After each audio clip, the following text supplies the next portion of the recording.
오늘 복을 받으려면 뭘 세우라고요? 목표를 세우십시오라고 하는 제목으로 오늘 이 설교를 끝마칠 때쯤 되면 하나님께서 여러분들에게 주시는 목표가 좀 하나씩 생겼으면 좋겠습니다.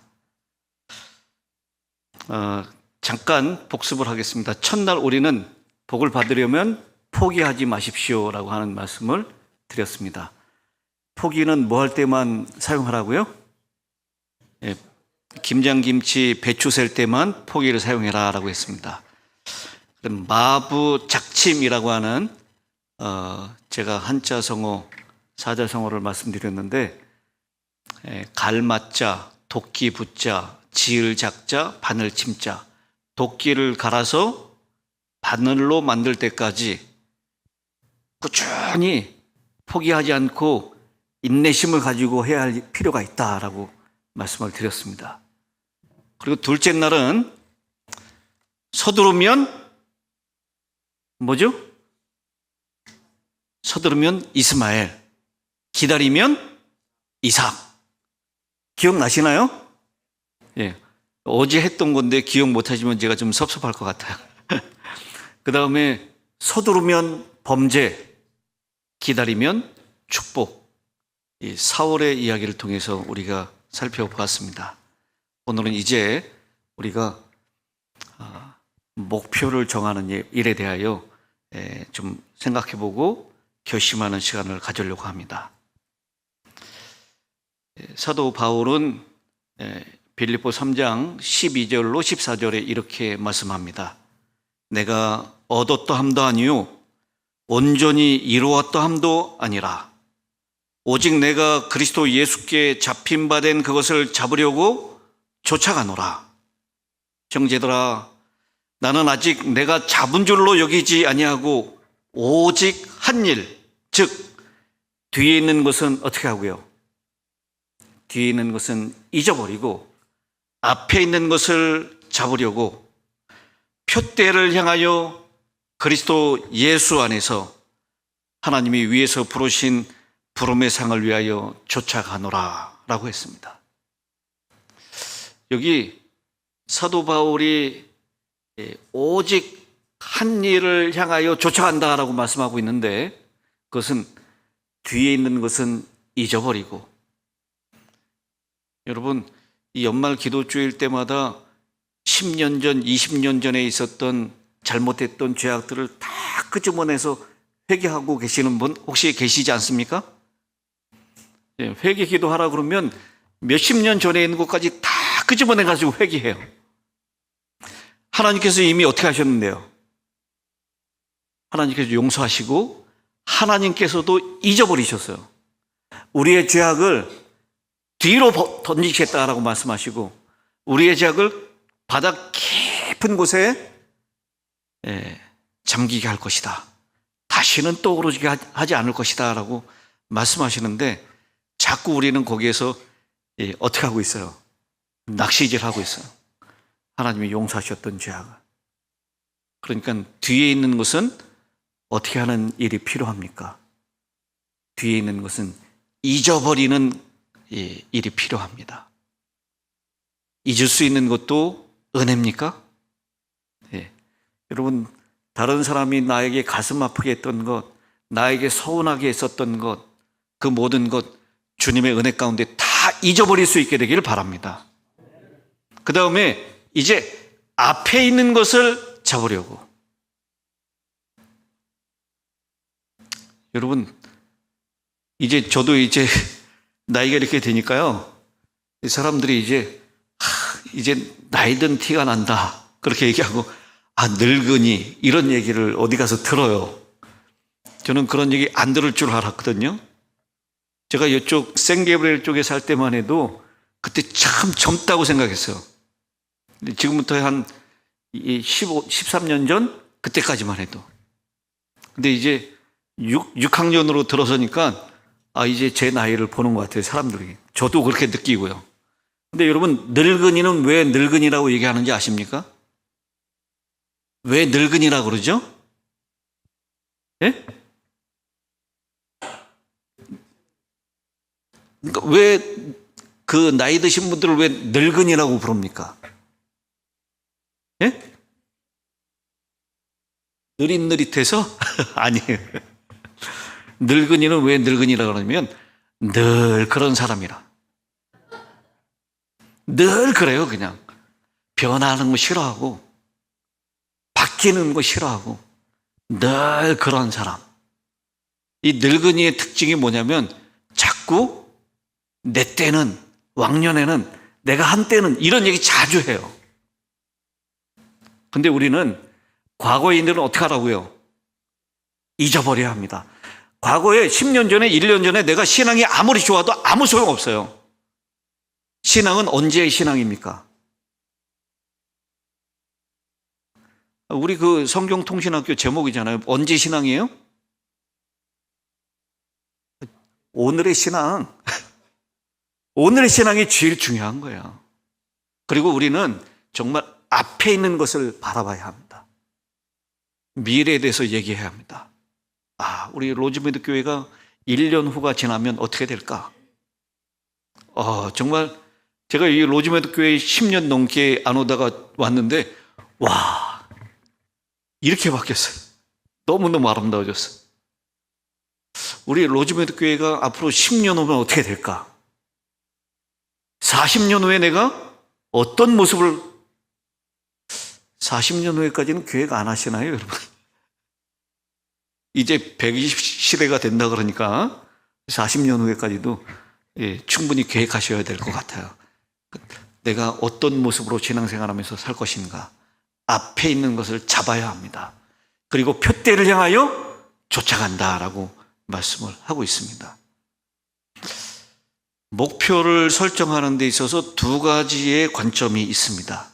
여러분은 어떻게 생각하시는지 한번 생각해 보십시오. 시그문트 프로이드, 이 사람이 뭐라고 얘기했냐면, 목표 설정은 어떤 것이다? 위험한 것이다. 왜냐하면 목표 달성이 안 되면 자존심이 상하기 때문이다. 그랬어요. 그 목표 설정은 위험한 것이니까 하지 말라라는 거예요. 근데 또 다른 의견은 이렇습니다. 빅터 플랭클이라고 정신과 의사입니다. 목표 설정을 하지 않는 것은 목표 달성이 안 되는 것보다 더 위험하다. 여러분, 이 두 사람의 이야기 중에 여러분 어떤 것을 선택하시겠습니까? 이 두 가지의 관점이 있어요. 이 심리학자 프로이드, 여러분 둘 중에 누가 더 유명한 사람입니까? 프로이드가 훨씬 더 유명하죠. 근데 프로이드는 목표 설정하는 거 위험해. 괜히 이루지 못하면 자존심 상하고 마음 상하기 때문에 설정하면 안 돼. 이렇게 얘기해요. 근데 닥터 플랭클은, 빅터 플랭클은 그렇게 얘기합니다. 목표 설정을 하지 않는 것은 목표 달성이 안 되는 것보다 더 위험하다. 그래서 오늘 저는 여러분에게 두려움 때문에 목표를 포기하지 마십시오. 목표 없는 삶이 더 위험합니다. 라고 말씀을 드리고 싶습니다. 이 세상은요, 꿈을 가지고 있는 소수의 사람들에 의해서 이 세상은 이루어졌고 여기까지 왔습니다. 하나님께서 주시는 비전과 꿈이 우리의 삶과 역사를 어떻게 바꿔 놓으셨는지 한번 살펴보려고 합니다. 여러분, 빌 게이츠라고 하는 사람 잘 아시죠? 이 사람이 어떤 비전을 가졌냐면 1975년에 모든 가정의 책상 위에 PC를 놓겠다라고 하는 꿈을 가졌습니다. 당시로서는 불가능해 보였던 이 꿈이 세상을 변화시켰습니다. 여러분, 정말 이제는 우리 가정에 다 책상 위에 PC가 놓여져 있습니까? 아마 PC가 없는, 노트북이 없는 이 가정은 거의 없을 거예요, 이제는. 손에도 있죠. 빌 게이츠는 75년도에 당시로서는 말도 안 되는 꿈을 꿨다라는 것입니다. 그러다가 91년도에 그 비전이 발전했어요. PC에서 모든 것을 하겠다. PC에서 문서도 작성할 뿐만 아니라 인터넷도 하고 사진도 보고 그 다음에 음악도 듣고 PC에서 모든 것을 하겠다. 영화도 보고 그것을 PC 하나에서 다 이뤄낼 것이다 라고 얘기했습니다. 초기의 꿈은 더 큰 비전으로 확장되었고 디지털 혁명을 이루게 된 것입니다. 한 사람의 비전과 꿈이 세상을 완전히 바꾸어 놨다라고 하는 것입니다. 근데 이 꿈이 오는 길이 몇 가지가 있어요. 이 성경에 나오는 이야기를 통해서 어떻게 하나님께서 사람들에게 꿈을 주실까? 그것을 한번 좀 생각해 보려고 합니다. 첫 번째는 하나님께서 직접 주시는 꿈입니다. 하나님께서는 요셉에게 네가 애굽에 먼저 가서 자리 좀 잡아놔야 되겠다라고 꿈을 주셨습니다. 하나님은 이 이스라엘 가족 전체를 구원하기 위한 계획을 요셉에게 직접 보여주신 것입니다. 모세에게는 네가 내 백성을 좀 이끌어내야 되겠다라고 하는 비전을 주십니다. 불타는 떨기나무 앞에서 이스라엘 민족 해방의 사명을 받습니다. 그리고 사울에게는 다메섹 도상에서 복음을 온 세계에 전할 부름을 받습니다. 내가 너를 이방 사람들을 위한 그릇으로 삼았노라. 하나님께서 선택하시고 부르시고 사명을 주시고 꿈을 직접 주셨습니다. 그래서 꿈이 오는 첫 번째 길은 하나님이 직접 주시는 꿈입니다. 두 번째는요, 처한 상황에서 발견하는 꿈입니다. 다윗은 자신의 안락한 왕궁과 하나님의 성막을 대조하면서 성전 건축의 비전을 품게 되었습니다. 나는 백향목 궁에서 거하는데 여호와의 궤는 저 초라한 성막에 있다니. 이 처한 현실 때문에 그는 꿈을 발견하게 됩니다. 느헤미야는 고국의 참담한 소식을 듣고 눈물을 흘리며 기도했습니다. 그리고 무너진 예루살렘 성벽을 보면서 재건의 사명을 발견한 것입니다. 기회가 되면 내가 예루살렘으로 돌아가서 무너진 성벽을 재건해야 되겠다. 처해 있는 상황 가운데서 하나님께서 꿈을 발견케 하신 것입니다. 세 번째는요, 학습을 통해서 전승이 됩니다. 솔로몬은 자신이 성전을 짓겠다라고 하는 꿈을 가졌지만 그에게는 허락되지 않았습니다. 다윗에게는 허락되지 않았던 꿈입니다. 전쟁을 통해서 너무 많은 피를 흘렸기 때문에 하나님께서는 다윗을 통하여 성전을 건축하는 것을 허락지 아니하셨습니다. 그래서 다윗이 품었던 성전 건축의 꿈은 아들 솔로몬에게 전달되었습니다. 아버지가 준비한 재료, 아버지가 가지고 있는 설계도, 그리고 무엇보다도 하나님을 향한 열정이 그 다음 세대로 이어져 갔습니다. 꿈은 학습이 되고 계승이 되는 것입니다. 한 세대의 비전이 다음 세대의 사명이 되어서 하나님의 역사를 완성해 나갈 수 있는 것입니다. 그 다음 네 번째는요, 시대적 요청으로 오는 꿈입니다. 갈라디아서 4장 4절에 때가 참에 하나님이 그 아들을 보내서 여자에게서 나게 하시고 율법 아래서 나게 하셨다라고 했습니다. 여러분, 여기 때가 찼다라고 했는데 이 때가 어떤 때입니까? 예수님이 오셨던, 이 땅에 오셨던 그 때는 어떤 때였죠? 복음이 신속하게 전 세계로 흘러 들어갈 수 있는 모든 준비가 다 갖춰진 때에 예수님께서 오셨다는 겁니다.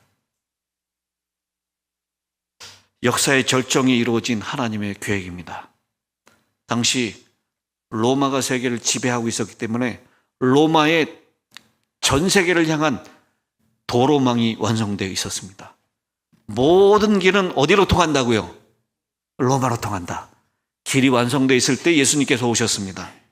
그리고 이 세상에 사는 모든 사람들이 언어가 하나로 공용어로 사용하고 있었던 때예요. 무슨 언어입니까? 예수님 당시에 헬라어가 세계 공용어였어요. 그리고 유대인들은 어디를 가든지 유대인 남자 10명이 있으면 무엇을 세웠습니까? 회당을 세웠어요. 그래서 유대인 회당의 시스템이 완전히 갖춰져 있는 때 예수님께서 오신 것입니다. 로마의 도로방, 헬라의 공용어, 그리고 유대인의 회당 시스템, 이것이 다 갖춰져 있는 것, 모든 것이 복음 전파를 위해서 준비되어 있을 때 예수님께서는 하나님이 때가 찼다라고 생각하시고 보내셨다라고 하는 것입니다. 하나님은 시대가 요청하는 순간에 꿈을 실현하십니다. 우리 장기성 목사님은 하나님께서 왜 로즈미드 교회로 불러주셨습니까? 예? 여러분 생각엔 장기성 목사님 왜 일로 보내신 것 같아요? 장 목사님 오시고 싶다 해서 오신 겁니까? 하나님이 불러주셨죠? 맞습니까? 이 장기성 목사님은 이 로즈미드 교회를 이렇게 멋지게 꾸미도록 불러주신 것 같아요. 왜냐하면 뉴저지 중앙교회도 그렇게 아주 아름답게 리모델링을 다시 하셨다는 얘기를 들었는데 제가 여기 첫날 와가지고 너무너무 놀랐어요. 제가 로즈미드 교회가 어떤 교회였다는 걸 제가 알고 있잖아요. 그때는 진짜 들어오면 어둠컴컴하고 막 좀 그랬거든요. 근데 장 목사님이 어제 첫날 왔는데 이거 설명을 하는데 이 뭐 선풍기 날개도 이게 다 의미가 있더라고요. 여러분 다 들으셨죠? 예, 그리고 뭐 이 샹들리에 뭐 이 모든 것들이 이것도 뭐 불기둥이라고 설명하고 이건 뭐 쉐키나라고 얘기하고 모든 게 다 이렇게 있어요. 그래서 장기승 목사님은 이 하나님께서 이 성전을 아름답고 깨끗하게 다시 리모델링 할 수 있도록 이 재주 많은 장 목사님을 보내셨다 이렇게 생각을 합니다. 하나님께서 이제 이렇게 아름답게 꾸며진 이 성전을 하나님의 은혜 가운데 이제 건강한 성도들로 가득 채울 수 있는 역사가 있게 되기를 간절히 바랍니다. 근데요, 이 꿈이 이루어지는 이유는요, 하나님께서 우리 사람들에게만 특별한 능력을 주셨기 때문입니다. 모든 동물은 창조주가 부여한 본능에 의존해서 살아갑니다. 새는 본능적으로 날고 물고기는 본능적으로 헤엄을 칩니다. 그러나 사람은 다릅니다. 하나님은 우리 사람 안에 무한한 잠재력을 숨겨 놓으셨습니다. 여러분, 우리가 동물들에 비해서 이 피지컬적으로 좀 월등하나요? 좀 처지나요? 달리기 시합을 하면 사람이 이겨요? 동물이 이겨요? 이 달리기를 제일 빠르게 하는 이 세계 제1인자가 달려도 표범을 따라갈 수가 없어요.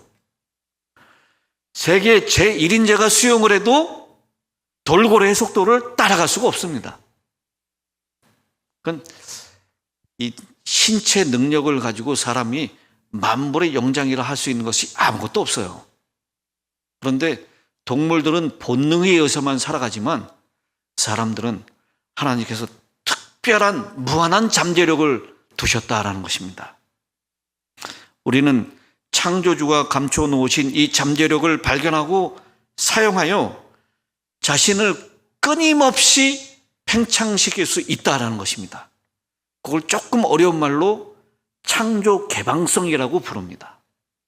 하나님께서 우리에게 창조 개방성을 그런 능력을 주셨어요.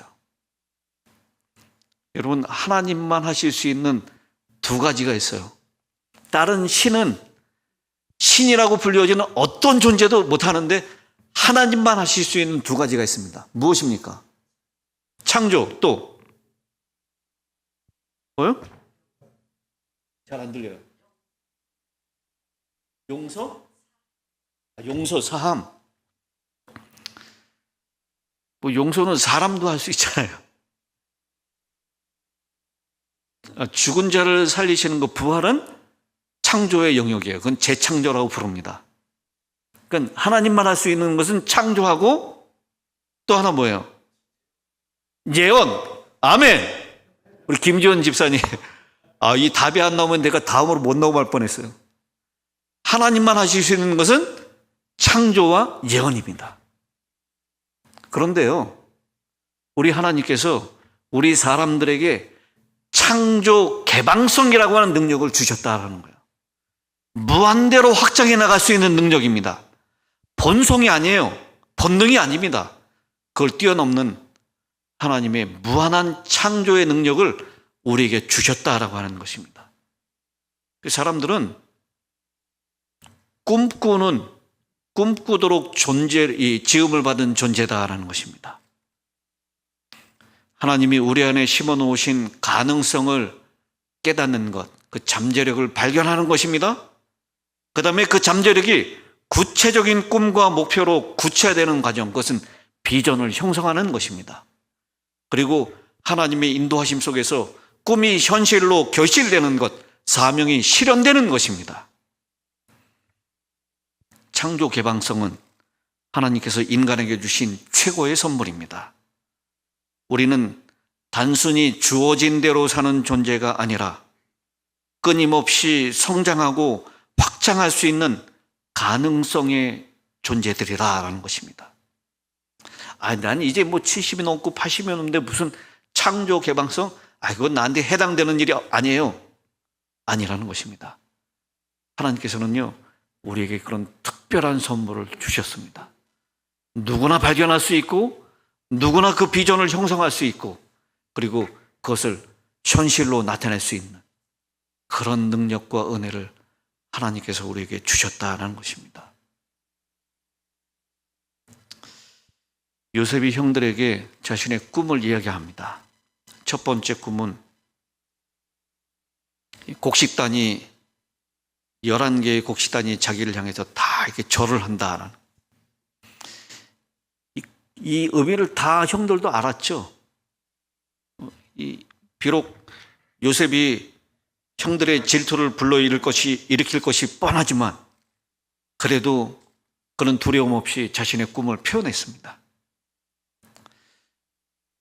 해와 달과 11별이 한 별에게 이렇게 절을 하더이다. 이게 무슨 뜻인지 다 알았습니다.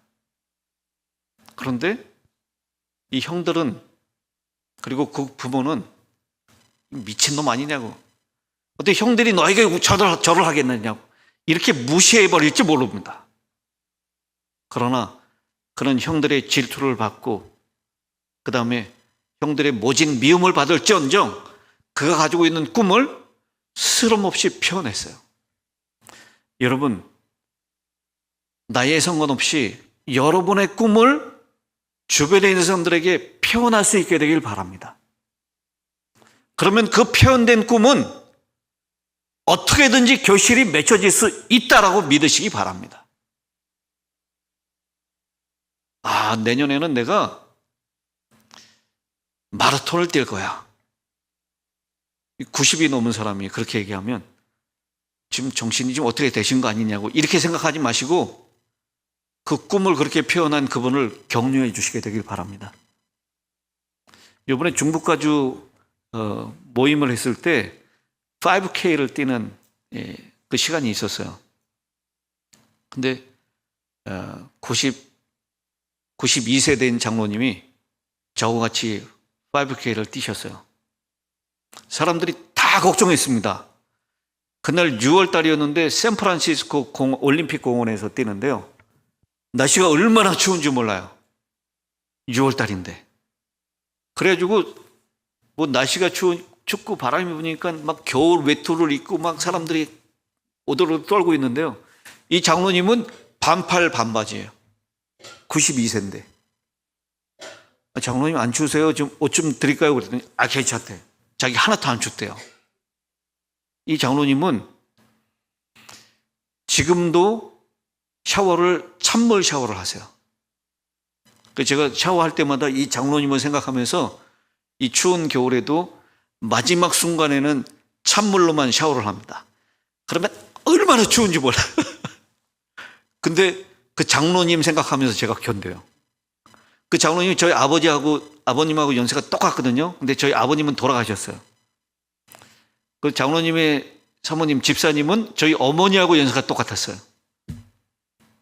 근데 그 집사님은 이제 돌아가셨지만 장로님은 제가 베이커스필드에 있을 때부터 같이 모시고 있었던 장로님인데 지금 세카라멘토로 이사 오셨어요. 근데 베이커스필드에서 지금부터 한 10년, 11년 전 그때 하프 마라톤을 뛰었는데 그 장로님하고 저하고 같이 뛰었습니다. 80대 초반이었네 그때. 근데 이 장로님 하프 마라톤을 저보다 더 잘 뛰세요. 나이는 숫자에 불과하다는 건 여러분 많이 들으셨는데 사실이라는 걸 입증드렸습니다. 나는 이 나이 돼가지고 뭘 하겠나라고 뒤로 물러서지 마시고 여러분의 나이에서 적어도 이제는 20살은 빼셔야 합니다. 여러분 60 환갑잔치 하면 주변에서 욕먹습니다. 70도 칠순잔치 하면 주변에서 말 들어요. 8수는 돼야지만 잔치할 정도 돼요. 그러니까 옛날 6순이 환갑잔치 하는 것이 지금 8순으로 올라간 겁니다. 그러니까 여러분의 나이에서 지금 다 20살을 빼시는 것이 정상적인 나이에요. 그러니까 황장로님 지금 몇 살이세요? 70둘? 그럼 이제 50둘 청춘입니다. 이제 다 20살씩 다 빼시고 그 정신으로 살아갈 수 있게 되기를 바랍니다. 목사님 이거 뭐 좀 합시다. 이제 뭐 늙어가지고 뭘 하겠습니까? 이렇게 생각하지 마시고 20세는 빼시고 20세는 다 빼시고 젊은 정신력으로 그렇게 활동하실 수 있게 되기를 바랍니다. 그래서 저는 여러분에게 당신의 꿈은 무엇입니까? 라고 질문을 드리고 싶습니다. 하나님은 오늘도 당신에게 꿈을 주십니다. 직접적인 계시로 오늘 주무실 때 하나님께서 꿈을 통해서 아무개야 너는 이것을 해야 된다 라고 하는 꿈을 받으실 분이 혹시 있을지도 모릅니다. 그리고 지금 우리가 처한 상황 가운데서 하나님께서 우리에게 꿈을 주실 수 있습니다. 이 교회가 이런 형편인데 내가 이 일을 좀 해야 되겠다라고 하는 그런 꿈을 하나님께서 주시리라고 믿습니다. 그리고 선배들의 가르침을 통해서요. 우리 존경하는 이제는 고인 되셨던 많은 장로님들 계십니다. 집사님들 계십니다. 그분들이 평소에 입버릇처럼 말씀하셨던 것, 그리고 그분이 말씀하지 않으셨지만 어떠한 모습으로 살아가셨는지, 어떤 언행으로 교회 생활을 하셨는지, 어떤 마음으로 사람들을 섬기셨는지 선배들을 통하여 가르침을 받고 꿈을 새롭게 하실 수 있게 되길 바랍니다.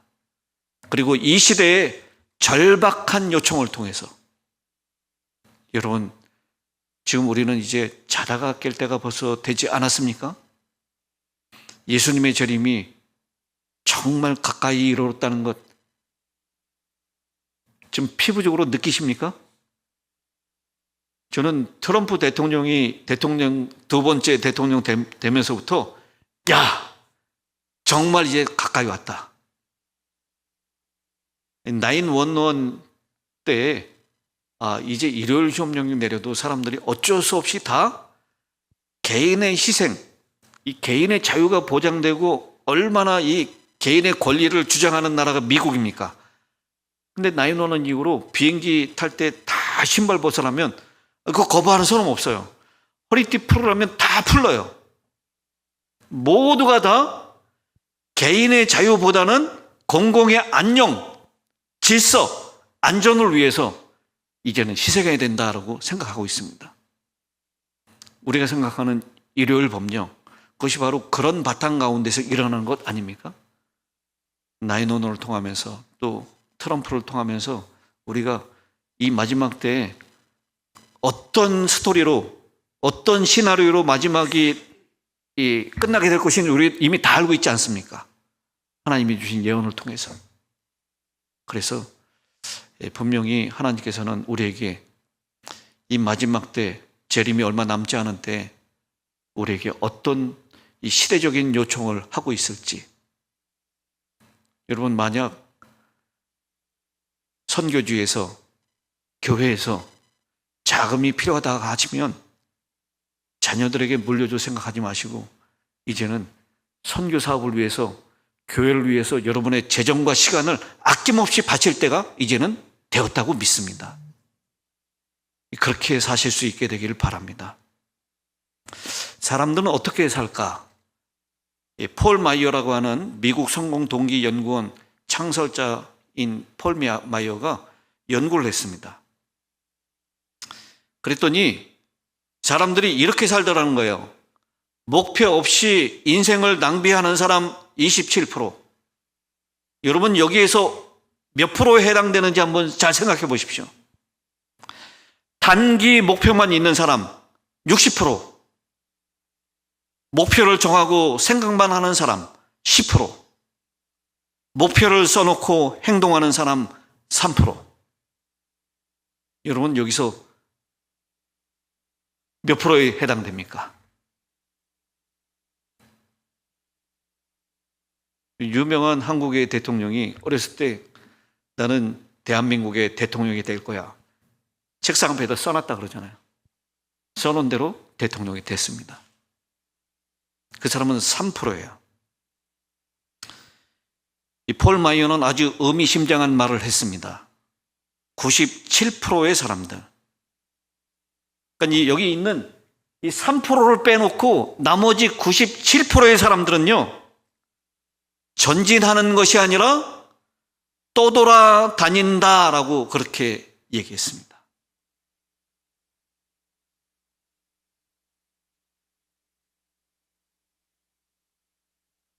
여러분, 하나님의 은혜 가운데 전진할 수 있게 되길 바랍니다.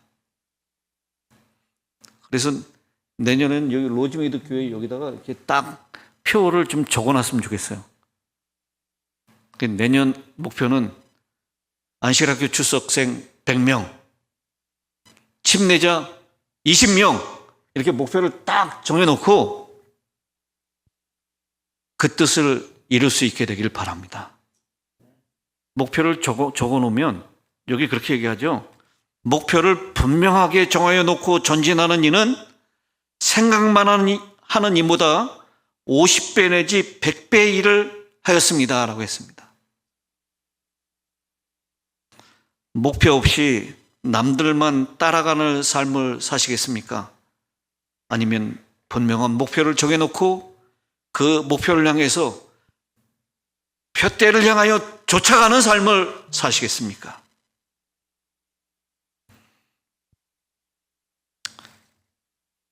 장앙리 파브로는 날벌레를 연구했습니다. 파브로가 동물들을 많이 연구했지만 이 날벌레를 연구한 것도 좀 처음 듣는 것 같아요. 그런데 이 날벌레들이 무턱대고 앞에 있는 날벌레만 따라다니는 습성이 있다라고 얘기해요. 제가 저 사진을 구글에서 날벌레 하니까 이게 나와가지고 찍어 놓은 거야. 막 무리를 지어가지고 그 앞에 있는 날벌레만 막 쫓아다닌다는 겁니다. 먹이가 바로 앞에 있는데도 보지 못하고 앞에 있는 날벌레만 따라다니다가 굶어 죽는 것을 발견했다라고 해요. 심지어는 7일 동안 무조건 앞에 있는 동료만 따라다니는 날벌레도 있었다라고 얘기를 합니다. 파브로가 이걸 어떻게 관찰했는지 모르겠어요. 어쨌든 그냥 먹이가 있는데도 불구하고 계속 동료들만 따라다니다가 굶어 죽은 날벌이들이 많다라는 것입니다. 97%의 사람들은 전진하는 것이 아니라 떠돌아다닌다라고 그렇게 말씀합니다. 여러분, 인생은 딱 한 번입니다. 생방송입니다. 사람들은 시간이 축적되는 것으로 아는데 그렇지 않습니다. 하루에 우리 모든 사람들에게 하루에 몇 초가 주어진다고요? 예, 하루에 86,400초. 제가 계산해 봤어요. 예, 하루가 24시간이니까 24시간 곱하기 1시간이 60분이고 60분이면 60초, 1분이면 60초고 계산하니까 하루에 86,400초가 모든 사람들에게 똑같이 주어지는 시간입니다. 그리고 우리 인생은 단 한 번밖에 없는, 다시 돌아올 수 없는 인생입니다.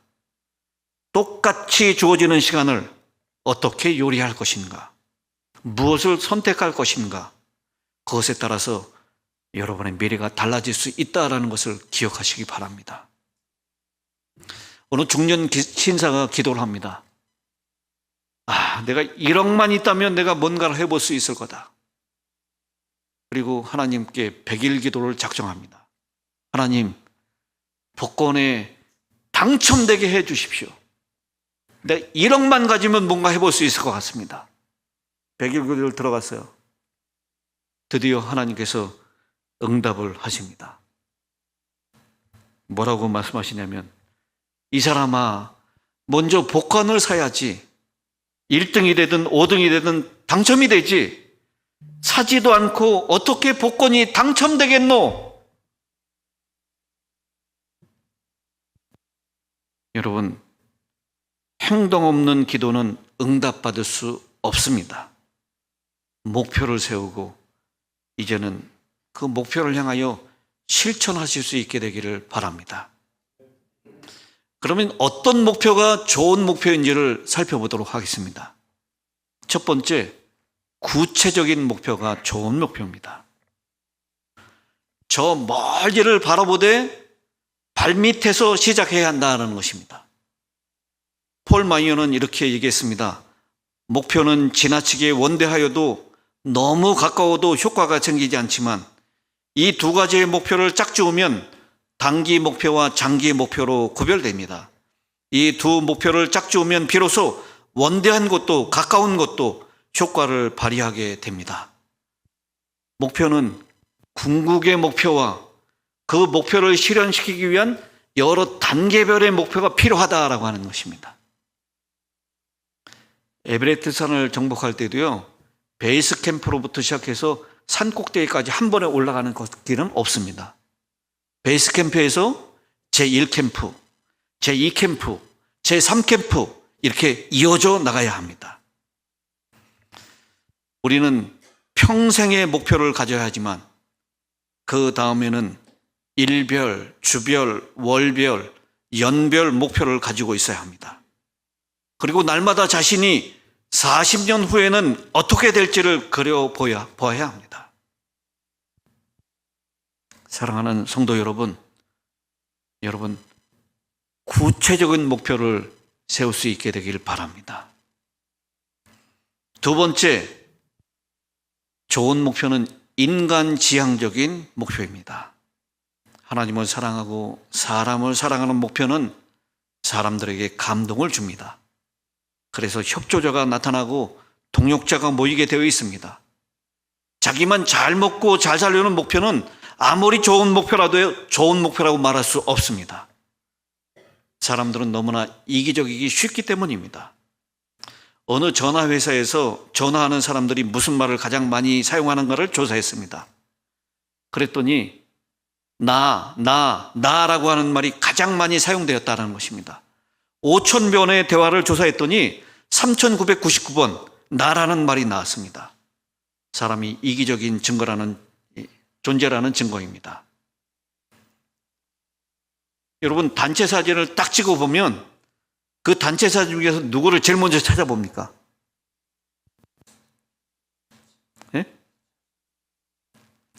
저희 교회가 교회 지남에 단체 사진이 이렇게 딱 나왔어요. 단체 사진에 거의 한 100명, 150명, 200명 가까이 쭉 나왔는데 그 중에서 그 많은 사람들 중에 누굴 제일 먼저 찾을까요? 나를 찾아요. 사람이 어쩔 수 없이 이기적인 존재라는 것입니다. 역사상 아름다운 표적을 남긴 사람들은 모두 인간 지향적인 목표를 실현시킨 사람입니다.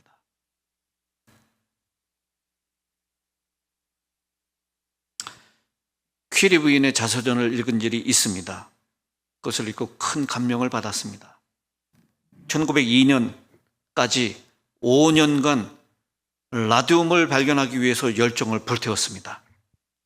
피눈물 나는 노력 끝에 광석 8톤을 끓여서 작은 콩알 반쪽만한 라듐 10분의 1g을 얻는데 성공했습니다. 실험실이 없어서 의약부의 시체 해부실을 사용했습니다. 지붕은 하늘이 보였고 비가 오면 줄줄 샜습니다. 겨울이면 실내 온도와 실외 온도가 별 차이가 없었습니다. 끓어오르는 광석, 약품 냄새, 지독한 연기로 눈을 뜰 수가 없을 정도로 괴로웠습니다. 밤이면 몸이 아프고 눈이 따가워서 잠을 이루지 못했습니다. 고생이 말로 다 할 수 없었습니다. 견디다 못한 남편이 여보 우리 포기하십시다 라고 말하기도 했지만 그러나 퀴리는 완강히 거절합니다. 드디어 1902년 라듐을 발견했습니다. 라듐을 발견하고 난 다음에 퀴리 부부는 심각한 갈림길에 고민하여야 했습니다. 라듐으로 백만장자가 될 것이냐 아니면 사욕을 버리고 끝까지 학문을 추구할 것이냐. 라듐은 암 치료의 절대적인 요소였기 때문에 라듐을 특허만 내기만 하면 세계적인 상품이 될 뿐만 아니라 돈방석에 앉게 되는 그런 엄청난 부를 이룰 수 있는 기회였습니다. 이런 고민을 하던 퀴리 부부는 위대한 결단을 하였습니다. 라듐을 특허내지 않고 전체 의학계의 발전을 위하여 인류를 위해서 내놓기로 결단하였습니다. 이런 결단을 하고 퀴리는 말했습니다. 어떻게 이것을 팔 수 있습니까? 너무나 값진 것이기에 팔 수 없는 것입니다. 팔려고 연구했다면 진정한 과학자 정신에서 어긋나는 것입니다. 라듐은 질병을 고치는 데 사용되는 것입니다. 병자의 아픔을 담보로 하여 돈을 번다는 것은 있을 수 없는 일입니다. 퀴리 부인은 결국 온 인류를 위해서 자신의 백만장자의 꿈을 내려놨다라고 하는 것입니다. 사람을 사랑하는 인간 지향적인 목표, 그것이 좋은 목표인 것입니다. 세 번째, 하나님 지향적인 목표입니다. 하나님 지향적인 사람과 하나님 지향적인 목표는 반드시 이루어지게 되어 있습니다. 하나님이 함께하여 주시기 때문입니다. A.J. 크로닌이라고 하는 의사로서 저술가로 유명한 분이 있었습니다. 의과대학을 졸업한 후에 많은 돈을 벌 수 있다는 희망에 기쁨이 충만했습니다. 병원을 개업했습니다. 열심히 병원을 경영했습니다. 그러나 마음 먹은 대로 되지 않았습니다. 돈에 관심을 가지면 가질수록 돈은 점점 멀어져 가는 것 같았습니다. 병원을 유지하기조차 어려웠습니다. 그는 하나님 앞에서 조용히 기도를 하기 시작합니다. 그의 마음을 두드리는 성령의 차분한 음성이 있었습니다. 크론이나 돈 벌기를 원한다면 너를 찾아오는 환자들에게 건강을 주며 나의 영광을 위하여 일하거라. 크론이는 무릎을 치며 일어났습니다. 그는 이제 돈을 벌려고 하는 목적이 아니라 하나님의 나라와 그의 의의를 먼저 구하기를 고백하면서 울면서 새롭게 결심을 합니다. 병원을 찾아오는 환자들에게 극심하게 하나님의 사랑으로 그들을 돌봤습니다. 수많은 사람들이 고침을 받았습니다. 소문이 소문을 이었습니다. 환자들이 병원으로 몰려들기 시작했습니다. 돈을 쫓아갔을 때는 돈이 점점 멀어졌지만 하나님을 사랑하고 하나님께 영광을 돌리는 일을 시작했더니 사람들이 모이고 돈이 모이기 시작했다라는 것입니다.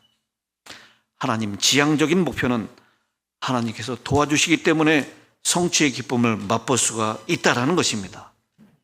마지막으로 큰 목표가 좋은 목표입니다. 어떤 낚시꾼이 낚시질을 하는데요, 오른손에는 낚싯대가 들려져 있고 왼손에는 25cm 자가 하나 들려져 있습니다. 그는 고기를 잡을 때마다 그 고기를 25cm 자를 가지고 탁 재보고 이 자보다 크면은 고기를 버리고 작으면 집어넣습니다. 그래서 사람들이 왜 25cm보다 큰 거는 다 그냥 놔주냐고, 작은 25cm보다 작은 거는 다 아이스박스에 담는데 왜 그러냐고 그렇게 질문했습니다. 그랬더니 그 낚시꾼이 이렇게 대답합니다. 우리 집에 생선을 굽는 후라이팬이 있는데 그 지름이 25cm입니다. 그래서 더 큰 것은 구워 먹을 수 없기 때문에 버립니다. 바로 여러분이 그 낚시꾼일 수 있습니다. 큰 아이디어가 떠오르면 힘들다고 말하지 않습니까? 못한다고 미리 선포하지 않습니까? 생각이 너무 작아서 큰 목표를 못 세우고 있지 않습니까? 심리학자들의 말에 의하면 사람들은 누구나 하나님께서 주신 지혜를 통하여 그 지혜를 활용하면 일주일에 아이디어를 개발할 수 있는데요. 여러분, 하나님이 주신 지혜를 활용하면 일주일에 몇 개의 아이디어를 낼 수 있다고 생각하십니까? 한번 불러보십시오. 예? 무한대는 아니에요. 무한대는 하나님의 능력이고 우리 사람은 그렇지 않습니다. 하나님이 주신 지혜를 잘 활용하면 일주일에 100만 개 정도의 아이디어를 개발할 능력이 주어져 있다라는 것입니다. 안식일학교를 어떻게 하면 우리가 잘할 수 있을까 고민하죠.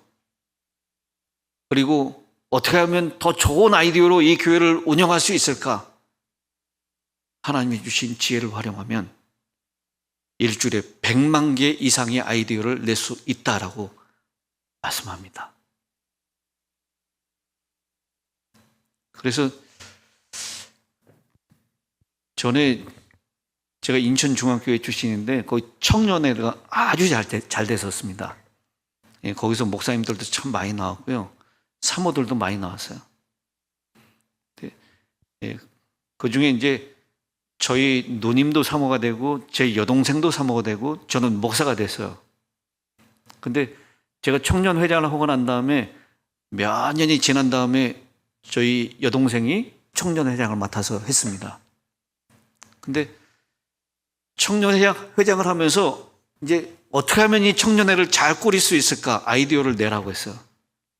근데 이게 잘 안 나오는 거예요. 근데 그때 제 여동생이 참 명언을 했습니다. 사랑과 애정이 있으면 아이디어는 나오게 돼 있습니다. 저는 아주 오래전에 했던 얘기인데 이걸 지금 기억하고 있어요. 지금 서울에서 목회를 하고 있습니다. 사랑과 애정이 있으면 아이디어는 떠오르게 돼 있습니다. 여러분, 그렇습니다. 우리 주님이 주시는 지혜를 통해서 큰 목표를 세울 수 있게 되기를 바랍니다.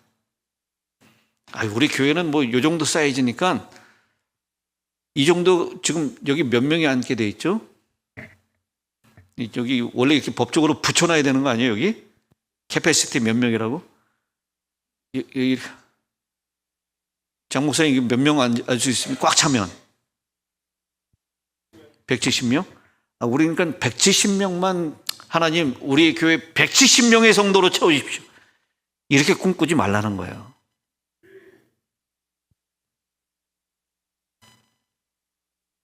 우리 로즈미드 교회가 2,000명 교회가 되게 해주십시오.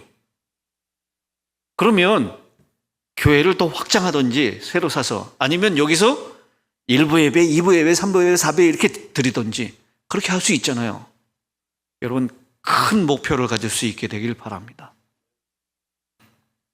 어떤 목표가 좋은 목표입니까?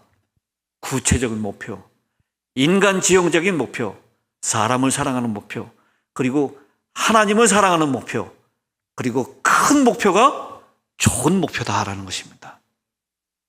사랑하는 성도 여러분, 필립 브룩스는 이렇게 얘기했습니다.